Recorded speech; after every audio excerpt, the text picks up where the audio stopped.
Feels like we're misplaced people. And back then we were really self-sufficient people. Now we got poverty, we're living in condemned homes, we barely got any jobs, we don't got no valuables to call our own. The government put us in a really good place when they put us on the reserve. We can't even buy our own housing. Nobody's self-sufficient enough to buy their own housing. Nobody we all have to depend on chief and council for our jobs now. We should be on our own, but we're not. I don't see too many of our people that got a moose last year. Yet we heard about 89 moose going over the ferry, which is not very good because every one of them had a permit to get one.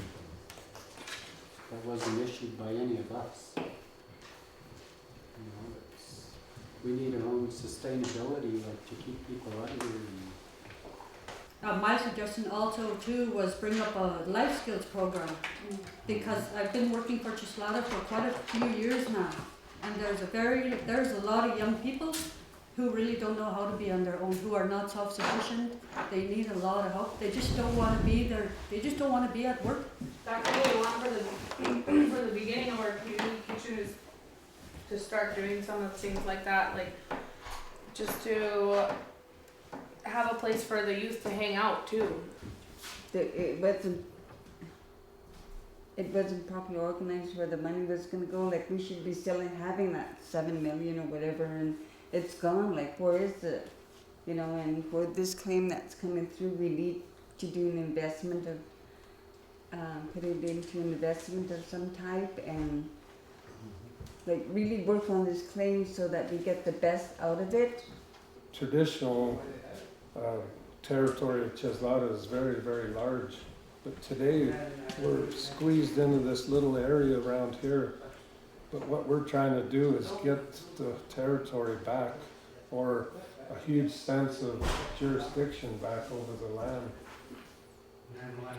So again, when you're looking at what you see Cheslatta in the future, look at the whole land. The water, the trees, the wildlife, the fish, the birds. It starts with Cheslatta Lake and goes south, Utsa Lake, and Tata, Chelaslee. It's time to reclaim that land. You know, like our community center, stuff like that, that's all part of this whole plan, hey, that we need your input on.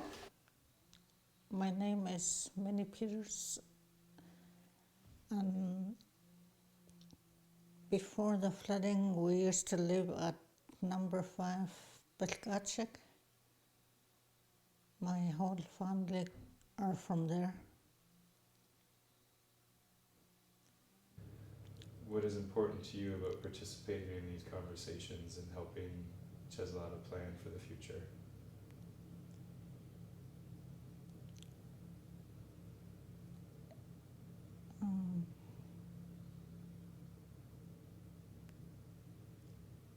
I think from here to number 7, the road needs to be improved, and there's one bridge that's really rotten. That one got to be fixed. It's a logging road, and it's really bad. What about things that you would like to see for your grandchildren? More education money to set aside, university, so they can learn,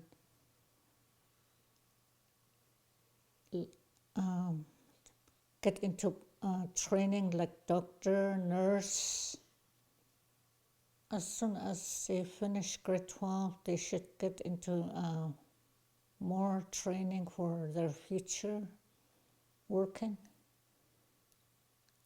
I don't know how much it costs for those university.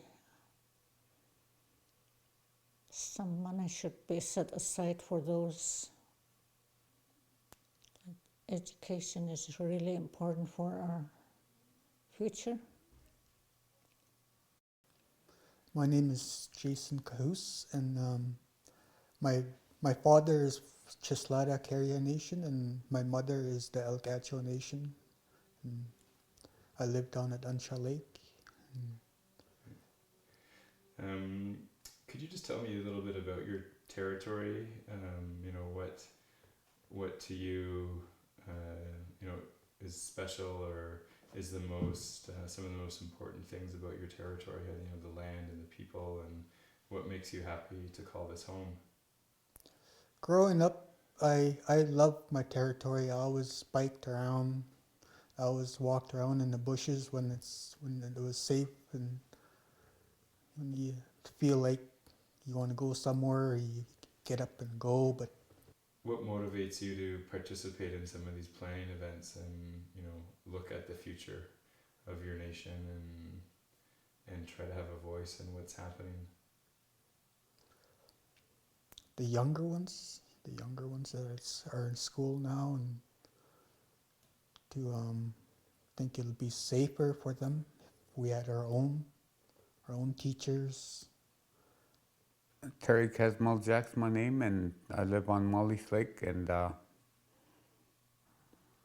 before anything, I think everybody should work together and create everything that what to come out of the community, and everybody should work together, and not only the elders, and the youth should be involved too. It's pretty important.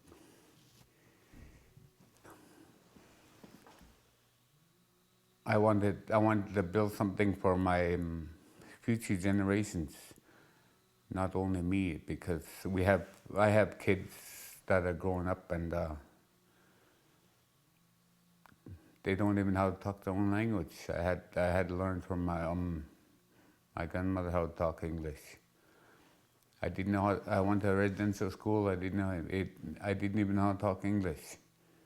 That nun hit me over the head for speaking my own language. So I think our community needs their own dictionary. We have our own dictionary, but we need our own. My name is Melissa Gagnon. I was born in Prince George, and we moved here when I was 2 years old. So I've lived here ever since then. And I see those are your two daughters that you just had at lunch here. Yes, that is Marshall and Fawn. They're 7 and 8 years old, and they were born and raised here. So what's it like, you know, having a young family here in Cheslatta? You know, just describe kind of what your home is like and your territory. Okay. I really enjoy it out here. It's peaceful. It's better than living in the city, and I think it's safer because we don't have to worry about them going out on the streets and getting kidnapped or whatever. So it's nice to live out here and not have to worry about that. And I grew up here, so I think they have a good time out here. I work at the school that they go to up at Grassy Plains. I'm the Aboriginal education worker. So a lot of my work has me involved with our culture and what the elders have to pass on around this area and in this community. And I just like being connected to the land and living out here, and it's peaceful, yeah. I think it would help if we could bring back the language. That's a big thing, because I don't really know much Carrier, and we're slowly losing it. Like, as each year goes by, a lot of elders are passing on, and there's not much elders that know the language fluently, that could speak it and understand it. So that's a big thing, is language. A couple of other things that I think are really important for the kids is to learn how to hunt and skin a moose, how to clean and cut and dry salmon, and how to live off the land. That's another main thing. I would like to see better housing. When my kids grow up, I don't want them living in the same house that we live in right now. I want I want to have more houses along number 7, like in the bush, so we could be more connected to our land. And yeah, I just think people would feel better about themselves if the housing was a bit more better in this area. I have a different question, but what are you most proud of in your community? I'm proud about how far we've come. So we used to have a small band office down on Ansha Road. I think it was a trailer. It was just one small trailer, but from then till now we have lots of buildings that are really useful to us. We have the Chief Louis Paddle Company. We have a smokehouse just right outside there. We have a big shop. I'm happy that we've come a long way and we're expanding. And